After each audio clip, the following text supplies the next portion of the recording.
আসসালামু আলাইকুম, একটা মিনি ব্লগ নিয়ে আসছি। তো welcome to my mini blog. তো আগে একটা ব্লগে দেখেছেন আমি শপিং করেছি আমার স্টুডিওর জন্য, পর্দা, চাদর, আরও হাবিজাবি অনেক কিছু। তো চলেন আমার আজকে ভ্যানিটি রুমটা এবং আমার বাসার টুকটাক কাজ একটা মিনি ব্লগে দেখাই। তো শুরু করে দিলাম পরিষ্কার পরিচ্ছন্ন। এই যে হচ্ছে আমার চার্জিং তোষক, এগুলোকে একটু ঝাড় দিয়ে নিতেছি, এগুলো এখনই সেট করব। তো এই যেগুলো একটু আমি মোটামুটি যতটুকু পসিবল করে নিতেছি। তারপর এটা হচ্ছে আমার নিজের বেডরুম, এটাও আমি একটু গুছিয়ে নিতেছি, ফাঁক দিয়ে ওটা ঝেড়ে আসছি।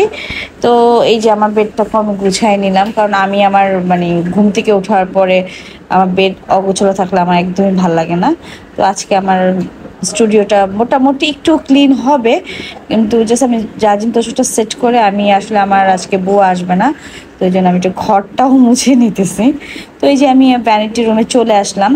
আজকে আমি রান্না করব পরে, আগে মানে কাজও করতেছি, রান্নাও করতেছি, মানে সব মিলিয়ে ঝিলিয়ে আজকে আমি সব পুরাটা দিন বাসায় ছিলাম।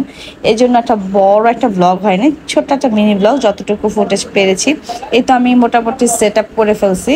এই যে এটা হচ্ছে আমার স্টুডিও, এখানে আমি এখন থেকে মেকআপ করব বা যেটাই বলো লাইভ সব কিছু এখান থেকে করব। আমার কাজের জন্য আমি স্পেসটা রেডি করেছি, কেমন হলো জানাবেন। আমি একটু ফেস প্যাকও লাগাইছি। এই ছিল ব্লগ। আল্লাহ হাফেজ।